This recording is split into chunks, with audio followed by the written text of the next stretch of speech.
소용돌이, 또 이것은 인생의 어떤 폭풍이 몰아칠 때에 소용돌이와 흔들림과 또 뭐 그런 여러 가지 어려움들이 있지 않겠습니까?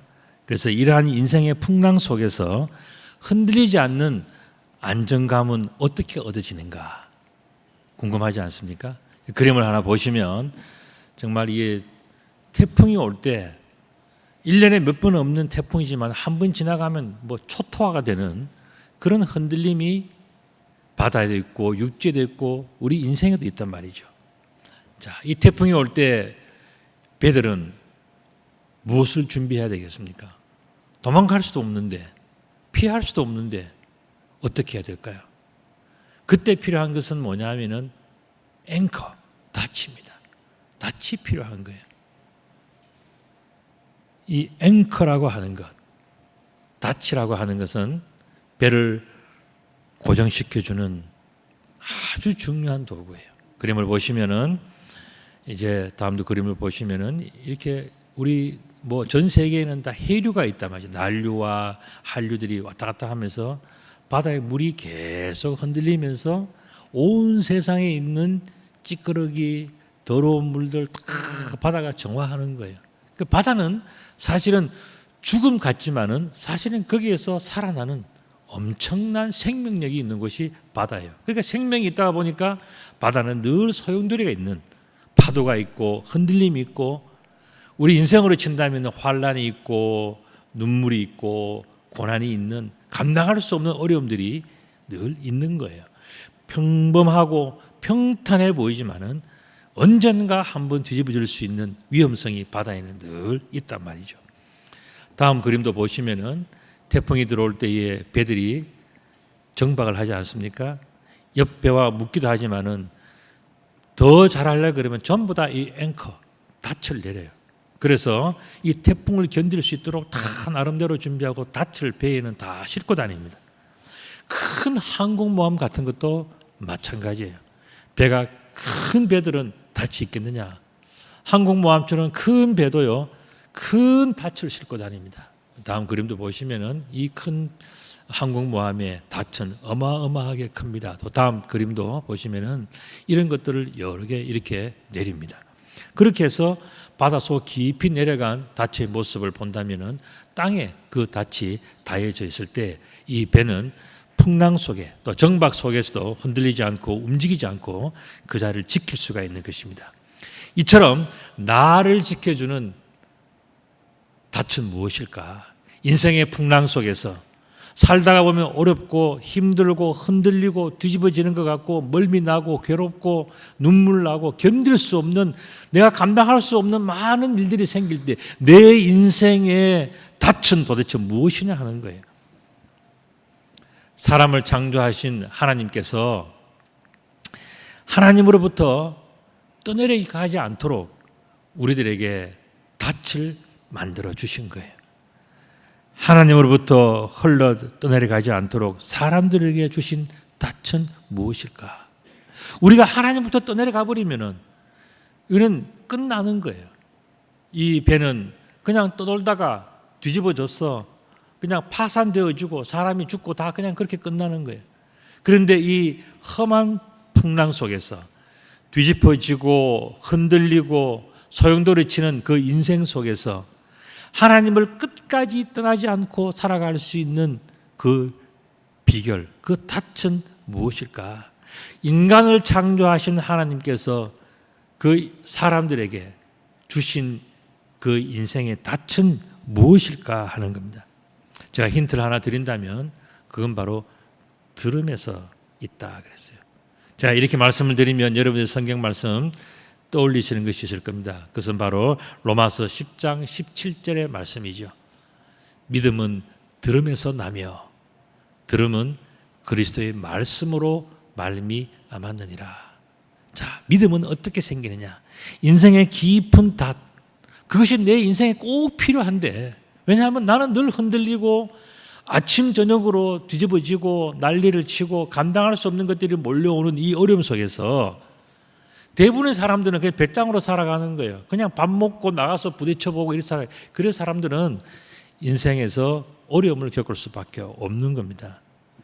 똑같은 어려움을 겪지만 어떤 사람은 그 어려움 속에서도 지혜롭고 현명하게 그 모든 문제를 이겨나간단 말이죠. 그렇다면 그 사람들에게는 어떤 비밀이 있기에 똑같은 어려움을 당하는데도 저 사람은 살아남고 저 사람은 그 길을 헤쳐나가고 다 하느냐? 그건 바로 그리스도의 말씀이 있느냐 없느냐, 이 중요한 차이가 있다는 거예요. 그리스도의 말씀을, 쉽게 말씀드리면 배에 닻을 가지고 있는 사람은 풍랑이 와도 웬만한 바람이 불어도 닻이 든든히 그 바닷속 깊은 곳에 내리고 있으면요, 그 배는 흔들리지 않고 태풍을 견딜 수 있단 말이죠. 항구에 들어가 있더라도 닻을 내려야 돼요. 닻이 너무 부족하다면 옆배를 묶어 가지고라서라도 흔들리지 않게 하는 그 지혜가 필요하다. 그렇다면은 이것이 그리스도의 말씀이 바로 우리 인생의 닻인데, 이 닻은 어떻게 나에게 주어지는가 하면 들으면서 난다 그랬어요. 하나님의 말씀을, 예수 그리스도의 말씀을 자꾸 들으면 내 삶 속에 그 닻이 형성이 되는 거예요. 닻이 있는 배와 닻이 없는 배는요, 태풍이 왔을 때 전혀 다른 거예요. 닻을 준비하지 않은 배는요, 바람이 불고 하면 그냥 뒤집어지거나 깨지거나 떠내려가거나 온 난리를 치는 거예요. 그러나 닻이 있는 배는요, 걱정하지 않습니다. 닻을 내려놓고 배에서 내려서 가도 그 배는 그 다리에 그대로 있는 거예요. 태풍이 지나가면 다시 오면 돼요.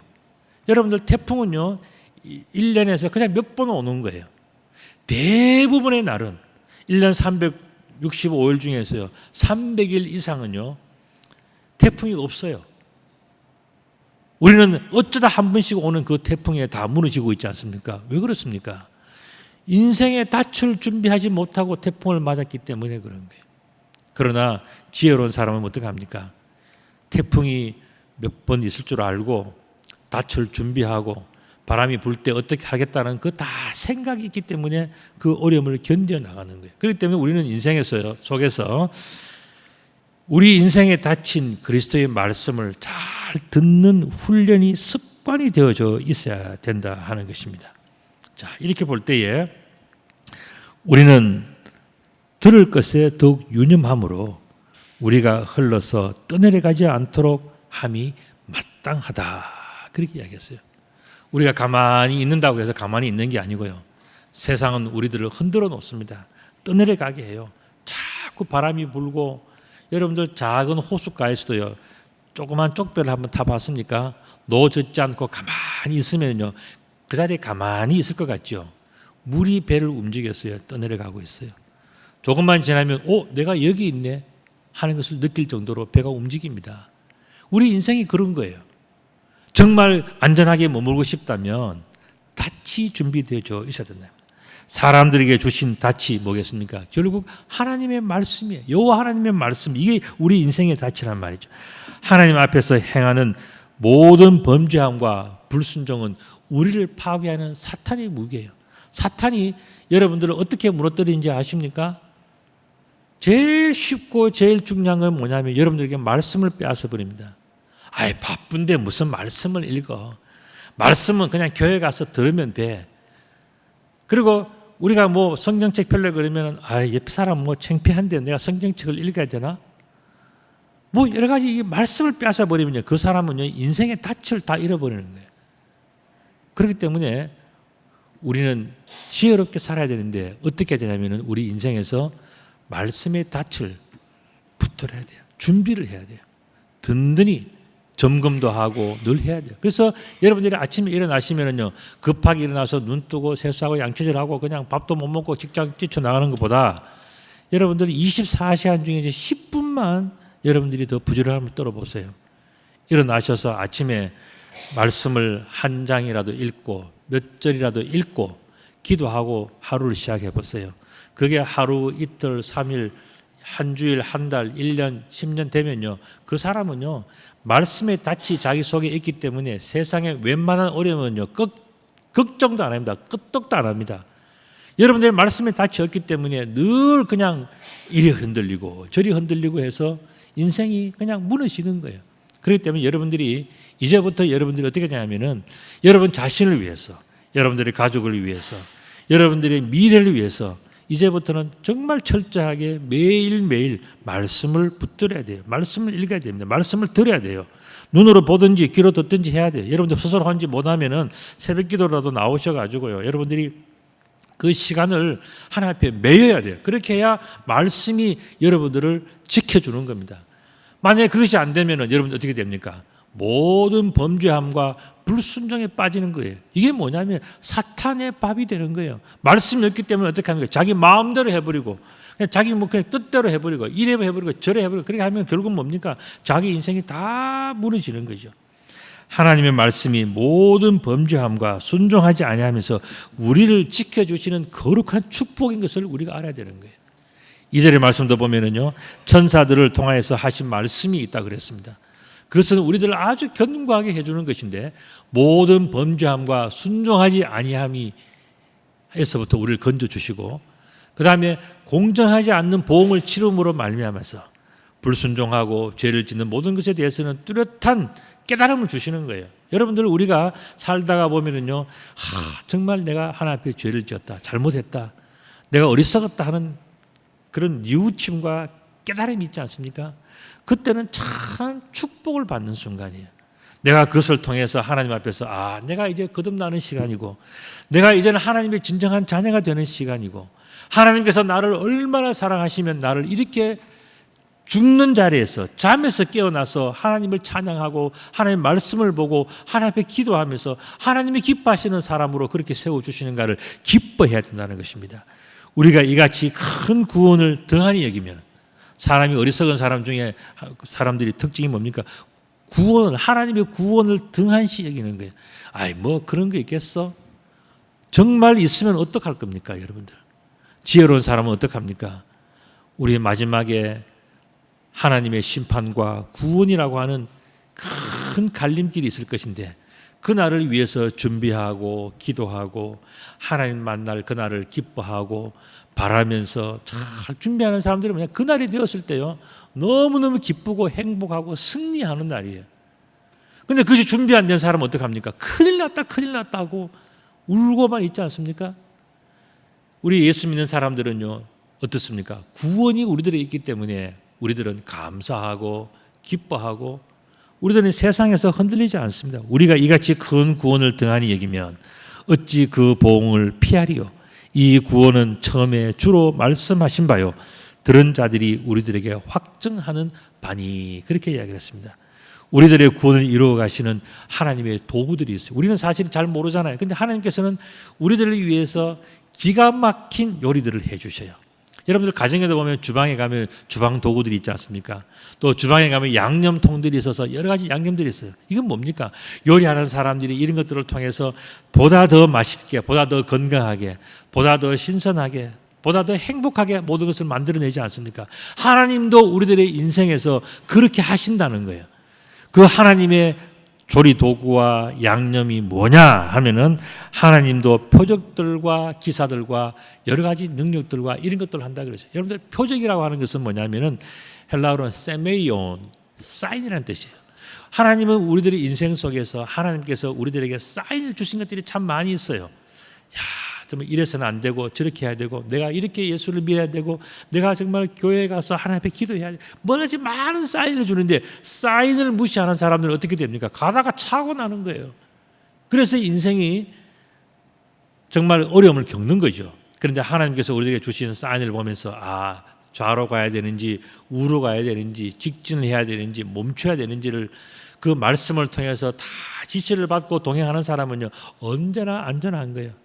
인생에서 차간 거리도 안전을 두고 좌우를 살피면서 살아가는 것이 뭡니까? 말씀을 귀에 듣고 말씀을 가슴에 품고 안전하고 거룩하게 하나님 살아가는 그런 하나님의 축복들 아니겠습니까? 또한 하나님께서는 우리들에게 기사를 보여준다 그랬어요. 기사는 뭐냐? 기적을 이야기하는 미러클이라는 뜻이에요. 여러분들의 인생을 살아오시면서 여기까지 오실 때에 그냥 오신 분은 한 사람도 없습니다. 이 자리에서 와 계시는 분 중에서요, 여러분들이 하나님의 기적을 경험하지 않은 분들이 없어요. 전부 다 하나님께서 여러분들의 마음속에 각자 나름대로 기적을 주시고, 기적도 한두 번, 기적의 연속을 주셔서 여러분들이 오늘 여기에서 하나님을 믿는 자녀로 살아가고 있단 말이죠.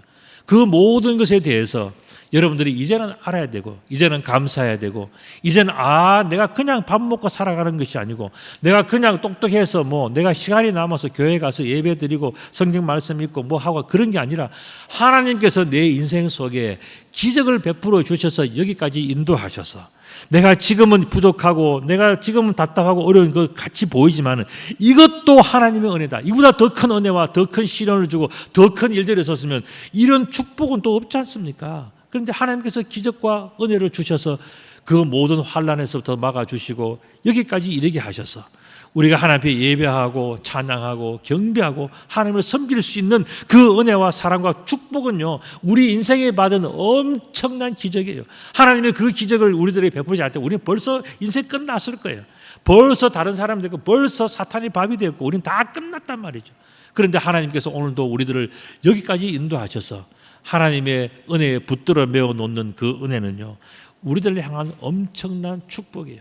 그리고 또한 여러 가지 능력과 자기의 뜻을 따라서 성령이 나누어 주신 것이 있다 그랬어요. 여러분들 예수 믿는 것이 그냥 믿어지는 것 같습니까? 여러분들 그냥 한번 믿어보셨잖아요. 됩니까? 안 돼요.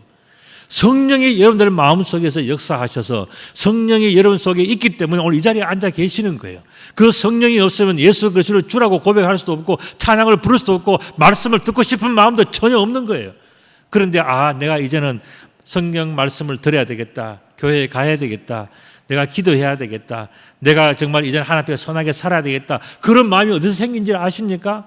하나님의 영이 여러분들의 인생 속에 들어가시기 때문에 여러분들의 인생을 하나님의 성령께서 터치해 주시고 만져주시기 때문에, 그래서 여러분들이 그걸 느끼면서 그렇게 해야 되겠구나 하고 머릿속에 마음속에 믿음이 생겨나는 거예요.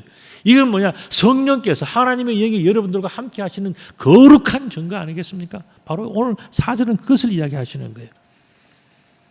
하나님이 우리에게 말하는 바 장차 올 세상을 천사들에게 복종하기 위해서 하는 게 아니라 그래요. 천사는 당연히 말 안 해도 다 알아서 하는 존재들이고, 문제는 어디에 있다고요? 바로 우리들에게 있다는 겁니다.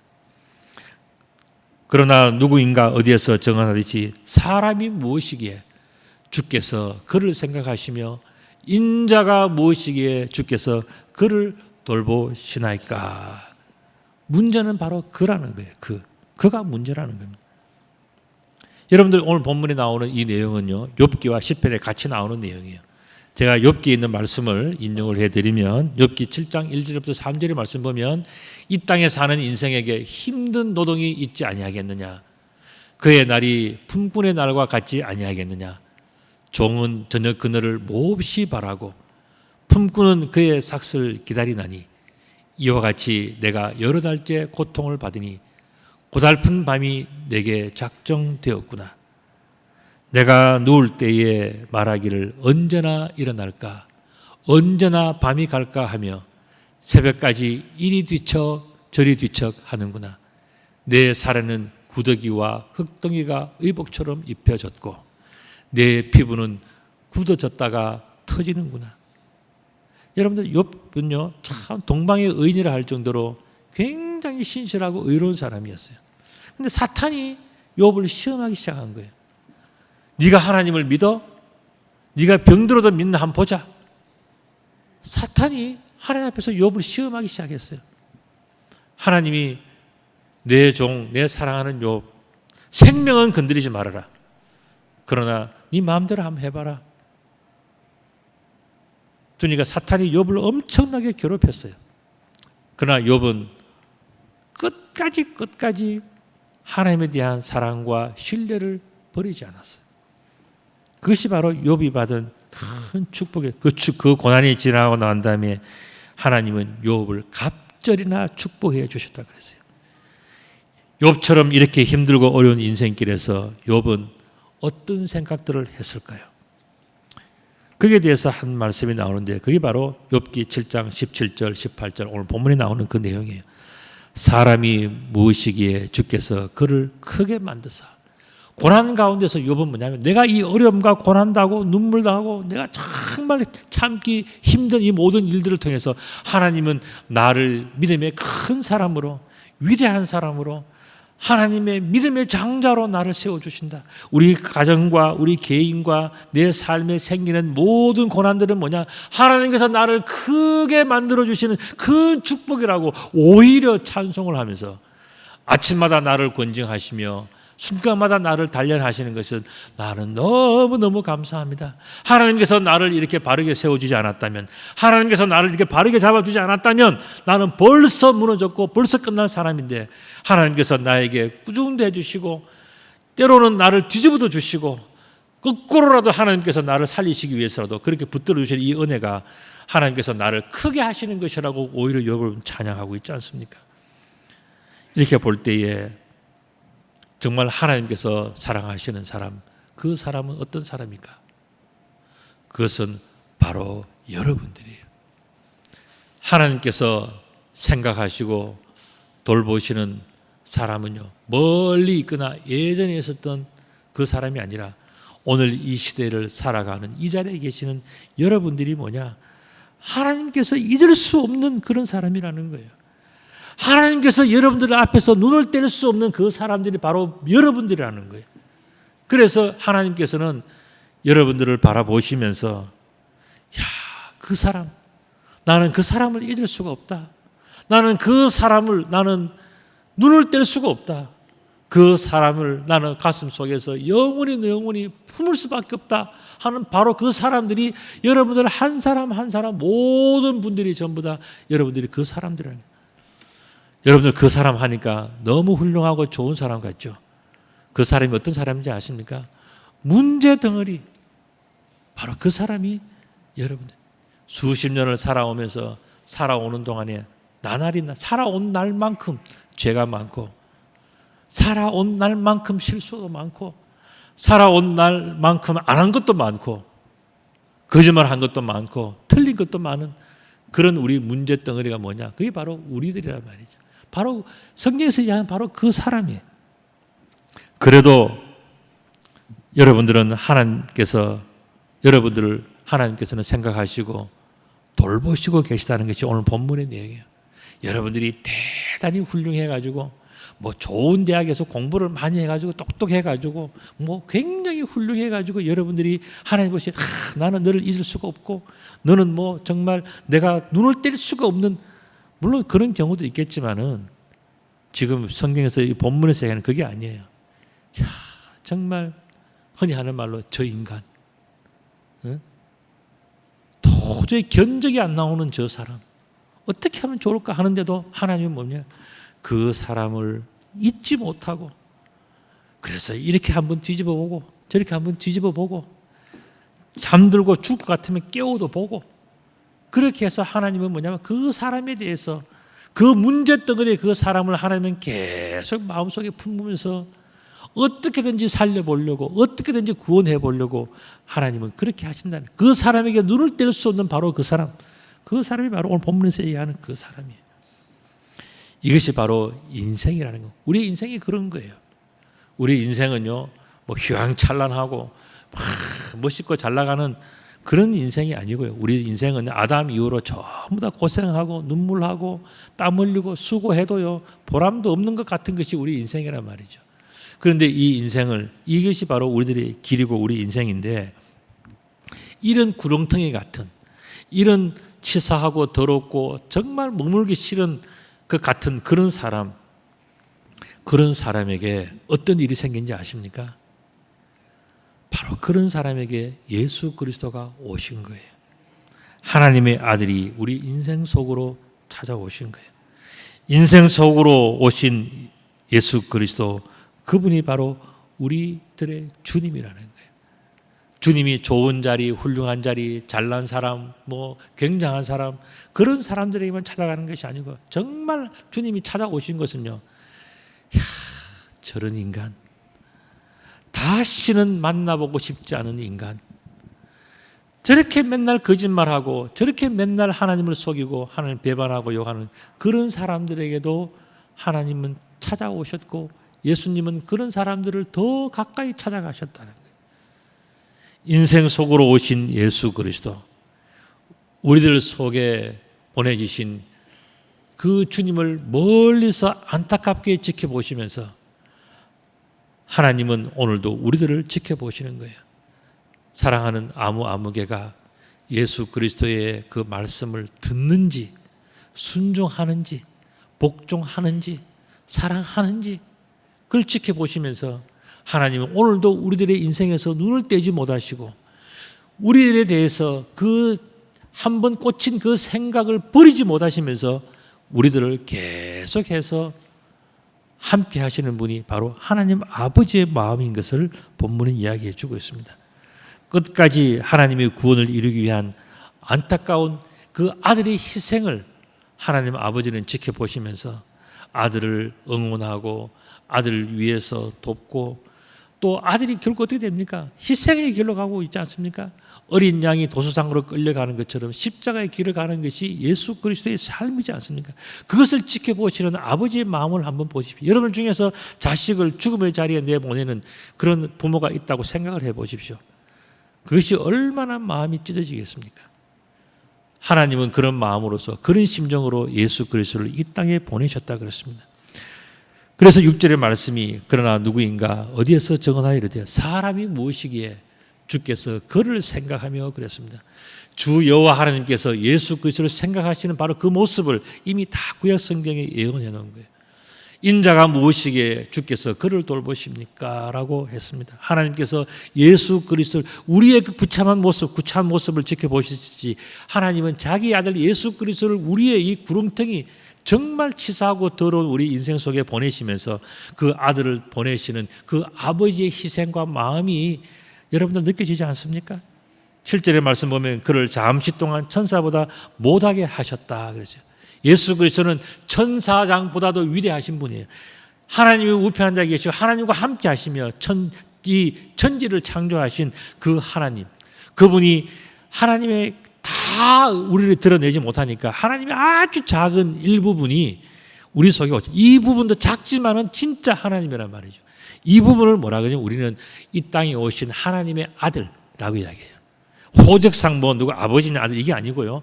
하나님의 전체의 진실하신 모습 중에서 우리들에게 이해할 수 있는 언어와 모습과 그러한 모든 것을 역사 속에 나타내신 하나님의 작은 모습이 있어요. 그게 뭐냐? 바로 하나님의 아들이라고 하는 그 용어입니다.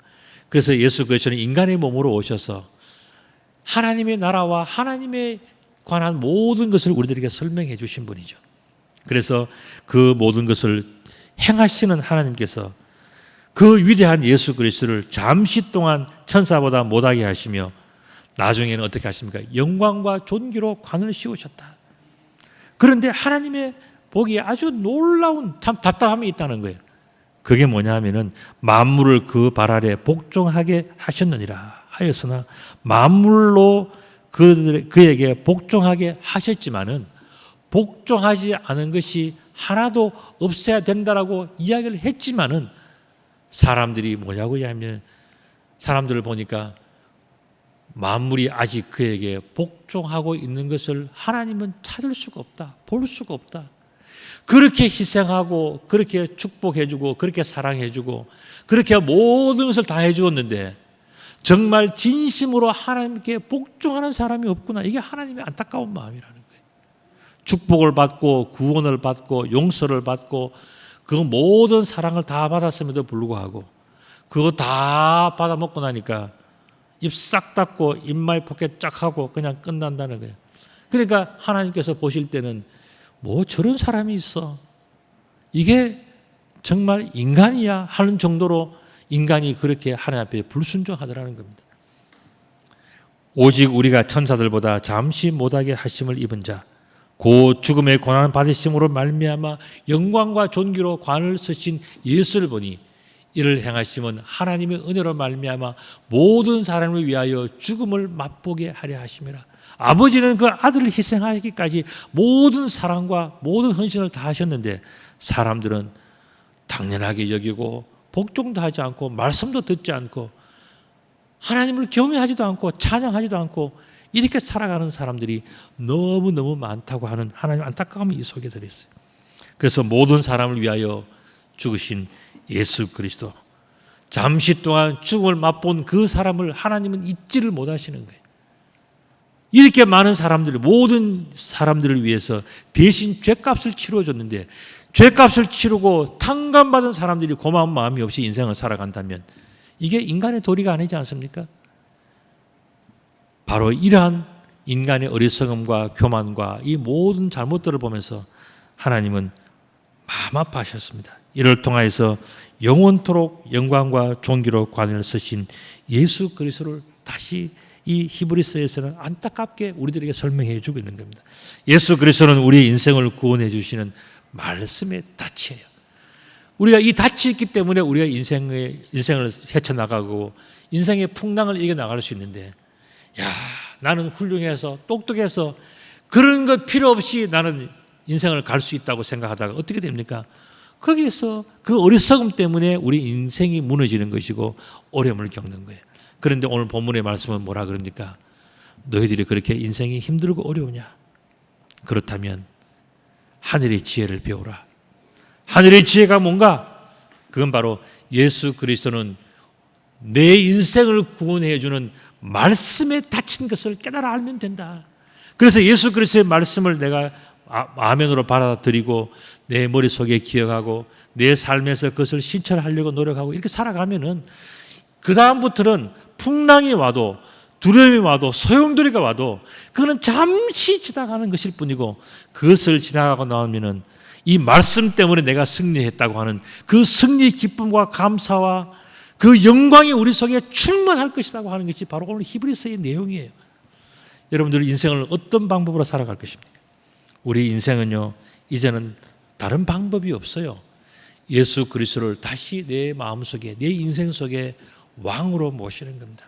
그래서 왕의 말씀을 나는 순종하겠다. 그분을 내 인생의 주인 정도가 아닌 나의 왕으로 고백하면서 그분이 왕이시기 때문에 나는 무조건 그 말씀을 순종하고 그분을 섬기고 그분과 함께 있을 때가 가장 행복하고, 내 인생은 여기저기를 돌아다니고 다 해봤지만은 왕이신 여호와와 함께 있을 때가 내가 가장 행복하고 얻어먹을 것도 많고 누릴 행복도 많고 내가 가장 든든하고 가장 내가 평화롭게 살아갈 수 있는 것은 뭐냐? 그런 지혜가 있어야 되는 거예요. 그게 뭐냐? 왕이신 예수 그리스도 곁에서 살아가고 그 말씀을 듣고 그 말씀이 나에게 주는 축복으로 알고 살아가는 그 사람은요, 인생을 성공한 사람이에요. 인생에 어떠한 어려움이 있더라도 다 이길 수 있는 준비가 되어져 있는 사람이에요. 오늘 히브리서는 바로 그것을 이야기하시면서 왕이신 나의 하나님을 잘 섬기는 것이 큰 축복이다, 이렇게 말씀하셨어요.